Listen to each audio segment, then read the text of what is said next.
السلام علیکم ورحمۃ اللہ عالم اور عالم میں خوش آمدید. اور اس وقت ہمارے ساتھ ٹیلی فون لائن پر موجود ہیں جماعت اہل سنت پاکستان کے سربراہ، ہمارے بہت ہی قابل احترام ہمارے بزرگ. ہمارے پروگرامز میں عموماً آپ ان کی گفتگو سنتے رہتے ہیں. بہت ان کی محبت، ان کا پیار کہ انہوں نے ہمیں وقت عنایت فرمایا. علامہ سید شاہ تراب الحق قادری صاحب، السلام علیکم علامہ صاحب. جی وعلیکم السلام مزاج شریف. الحمدللہ. آپ کی طبیعت کیسی ہے علامہ صاحب؟ الحمدللہ دعا فرمائیں. علامہ صاحب، شب عاشور کا آغاز ہو چکا ہے اور یعنی کہ 10 محرم الحرام عصر کے وقت گھرانے رسول کا ایک ایک پھول یزیدی فوجیں روند ڈالیں گی. سوال میرا آپ سے یہ ہے کہ 61 ہجری میں یہ واقعہ پیش آیا اور میں اس کو اس طرح سے مسلسل کہہ رہا ہوں کہ نبی کریم صلی اللہ علیہ وآلہ وسلم کی توہین کا یہ ایک بہت بڑا واقعہ تھا جو اہانت رسول کی گئی، رسول اللہ کی تضحیق کی گئی معاذ اللہ، اور اب بھی کی جا رہی ہے. اور لوگ کوشش کر رہے ہیں کہ قانون توہین رسالت میں ترمیم ہو جائے اور جو نبی کریم صلی اللہ علیہ وآلہ وسلم کی گستاخیاں کرتے ہیں، جو اصل بینیفیشری ہیں، انہیں تحفظ فراہم کر دیا جائے. تو یہ کوشش تو 61 ہجری میں بھی کی گئی اور ناکام ہو گئی، اب بھی ناکام نہیں ہو جائے گی علامہ صاحب؟ بالکل ناکام ہوگی انشاءاللہ. اور اس وقت تو اہانت رسول کا جب مسئلہ ہوگا تو انشاءاللہ، پہلے بھی میں نے آپ کے چینل پر کہا اور اب بھی، کہ اس پر انشاءاللہ پورے مسلمان سراپا احتجاج بنیں گے. اور بہرحال مجھے یہ شرف حاصل ہے کہ جس اسمبلی میں بل پاس ہوا اس میں ہمارا پورا گروپ تھا اور یہ فقیر بھی اس میں موجود تھا. جی ہاں. اور میں دوبارہ اس کو ریپیٹ کر رہا ہوں. اس وقت لوگ یہ سمجھتے ہیں شاید کہ یہ کسی خاص آدمی کے لیے یہ قانون ہے کہ کسی خاص مذہب کے لیے قانون، یہ ہرگز نہیں. یہ ہر وہ شخص چاہے اپنے آپ کو مسلمان کہلاتا ہو، اس کا نام مسلمان والو، اگر وہ اہانت رسول کرے تو اس کی سزا صرف سزائے موت ہے. اور جس اسمبلی میں یہ پاس ہوا سارے اقلیتی نمائندے بھی موجود تھے، پارسی جماعت کے لوگ موجود تھے، ہندو موجود تھے، اور مکتب فکر جو ہیں وہ سارے کے سارے موجود تھے. اور من و ان یہ پاس ہوا اور اس کے بعد سینٹ میں پاس ہوا اور نافذ العمل ہو گیا. آپ جانتے ہیں 295 ایسی. تو اس میں تو ہم کبھی بھی کوئی ترمیم وغیرہ جو ہے اس کو ہرگز اس کو ہم گوارا نہیں کریں. جی بہتر. اچھا علامہ صاحب، یہ فرمائیے گا کہ جو کربلا میں اصل میسج تھا امام علی مقام سیدنا حسین رضی اللہ تعالی عنہ کا، وہ آپ نے کیا پایا اور اس کو کس طرح سے آپ نے دیکھا؟ اور اگر آپ سے پوچھا جائے کہ امام حسین ہمیں کیا بتا گئے اور کیا سمجھا گئے تو آپ کس طرح سے بیان فرمائیں گے؟ دیکھیے، میں اس میں یہ بیان کروں گا کہ ہرچند کے اس کی طرح حمایت بہت تھی یزید کے، اور جب امام حسین رضی اللہ عنہ نہایت آرام سے مدینہ شریف میں جلوہ گر تھے، جب وہاں کے لوگوں نے انہیں خطوط لکھے کہ یزید کے جو مظالم ہیں ان سے ہم تنگ آ گئے اور آپ آئیے، ہم آپ کے دست حق پرست پر بیعت کریں گے اور یزید سے اپنی جان ہم چھڑانا چاہتے ہیں. اب مجھے بتائیے، جب خطوط پہ در پہ جب آنے لگے اور امام حسین رضی اللہ عنہ جیسا راسخ العقیدہ مسلمان اسے اگر برداشت کر لیتا تو انہیں یہ احساس تھا کہ کل قیامت میں اللہ تبارک و تعالی اگر ان سے پوچھے کہ اس ظالم کے خلاف لوگ آواز بلند کر رہے اور آپ کو پے در پہ خطوط لکھ رہے تھے لیکن آپ نہیں گئے، تو امام حسین رضی اللہ عنہ کیا جواب دے؟ اس جواب دہی سے بچنے کے لیے، اس کا ظلم اور ستم ختم کرنے کے لیے آپ نے کربلا جانے کا اہتمام کیا. اور جیسا کہ واقعات میں ہے کہ آپ نے حضرت مسلم بن عقیل کو بھیجا وہاں کے حالات معلوم کرنے کے لیے.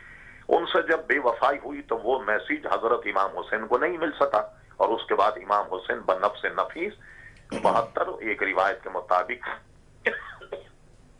82 نفوس پر مشتمل تھا وہ قافلہ، اور وہاں حضرت امام حسین رضی اللہ عنہ گئے اور حق کو اجاگر کرنے کے لیے گئے. اور ظاہر ہے کہ یہ خبر تو خود نبی کریم علیہ الصلوۃ والسلام ہی نے دے دی کہ حضرت امام حسین رضی اللہ تعالیٰ عنہ شہید کیے جائیں گے. اور وہاں جانے کے بعد ان پر یہ منکشف ہوا کہ اپنے نانا نے جو مجھ سے فرمایا تھا وہ بالکل حق ہے اور شاید اسی زمین میں میں شہید کر دیا جاؤں گا. تو وہ حق کا پرچم بلند کرنے کے لیے گئے. بظاہر تو یہ جنگ یزید نے جیت لی، لیکن آج عالم اسلام میں آپ دیکھیے کیا کوئی یزید کی فتح و نصرت کا کوئی جشن منا تھا؟ آج تک کوئی جشن اس کا نہیں منا رہا. لیکن حضرت امام حسین رضی اللہ تعالی عنہ کی شہادت، ان کے ایصال ثواب، ان کی یاد ساری دنیا منا رہی ہے الحمدللہ. اور امام حسین رضی اللہ تعالیٰ عنہ نے ایک میسج تو یہ دیا کہ حق اور باطل کا جب معرکہ ہو تو مصلحت وقت کو ملوز نہیں رکھا جائے گا، بلکہ عظیمت یہ ہے کہ لڑا جائے، فتح و نصرت یا جو نتیجہ تو اللہ تبارک و تعالیٰ کے ہاتھ میں، لیکن ہم پر جو فریضہ ہم عائد ہوتا اس سے وہ گویا عہدہ برا ہوئے اور اتنی بڑی قوت سے نبرد آزما ہوئے، ہرچند کہ وہ بہت تھے، امام حسین چند آپ کے ساتھ نفوس تھے، اور اس کے باوجود بھی حضرت امام حسین رضی اللہ عنہ میدان میں ڈٹ گئے، یہاں تک کہ جامع شہادت آپ نے نوش فرمایا۔ جی بہت شکریہ علامہ سید شاہ تراب الحق قادری صاحب۔ امام حسین ڈٹ گئے، غلام مہدی صاحب، اور انہوں نے مصلحتوں کو سامنے نہیں رکھا، انہوں نے صرف اور صرف اپنے نانا کے پیغام کو، اور نانا جس امر کی طرف نشاندہی کر چکے تھے اس کو مقدم رکھا۔ آج امت میں یہ بات دکھائی نہیں دیتی، کیوں؟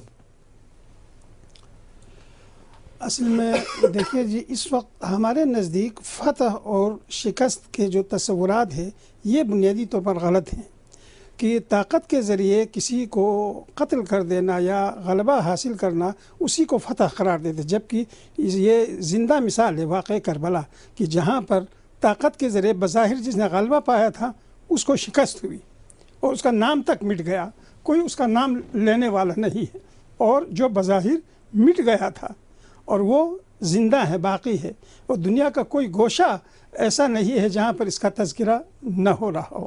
اس وقت پوری دنیا میں حسین اور ان کے ساتھیوں کے تذکرے ہو رہے ہیں۔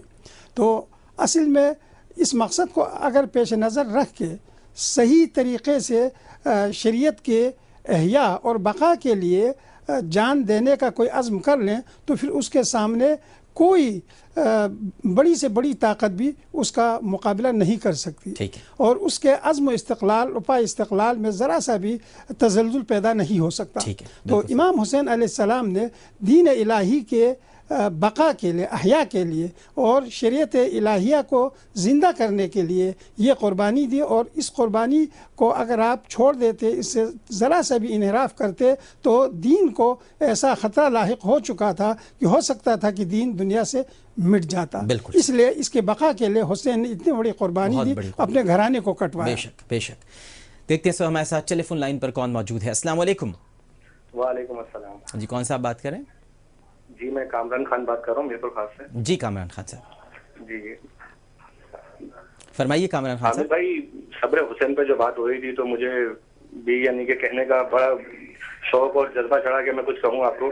تو میں اتنا ہی کہنا چاہوں گا کہ آقا حسین علیہ السلام جو ہیں وہ پریکٹیکل ہیں، اور اس کی تھیوری قرآن کریم ہے، کیونکہ اللہ تبارک و تعالیٰ فرماتا ہے الذین آمنوا واستعینوا بالصبر والصلاۃ۔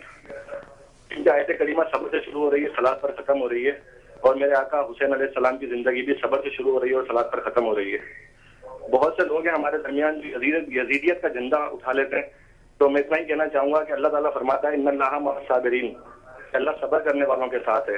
تو کربلا کے اندر اذانیں تو دونوں خیموں میں تھیں، یزیدی خیموں میں بھی اذانیں اور حسینی خیموں میں بھی اذانیں، لیکن اگر ہمیں دیکھنا ہے کہ اللہ کس کے ساتھ ہے تو ہم دیکھیں گے صبر کس کے ساتھ ہے۔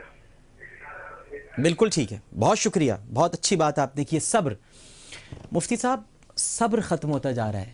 قوم بھی آپ دیکھیں اگر عمومی مزاج تو بے صبری ہوتی جا رہی ہے، یعنی احتجاج بھی کرتے ہیں تو اپنی املاک کو نقصان پہنچا لیتے ہیں، اپنے ہی گھر کو آگ لگا لیتے ہیں، اور ہم یہ دیکھتے ہیں کہ ہمیں جا بجا، ابھی آپ نے تھوڑی دیر پہلے خلفائے راشدین کا ذکر کیا، صحابہ کرام رضوان اللہ تعالی علیہم اجمعین کی بات کی، پھر اہل بیت اطہار کا ذکر ہوا، ہر جگہ صبر ہے۔ یا ایھا الذین آمنوا استعینوا بالصبر والصلاۃ ان اللہ مع الصابرین۔ صبر کیوں نہیں رہا ہمیں؟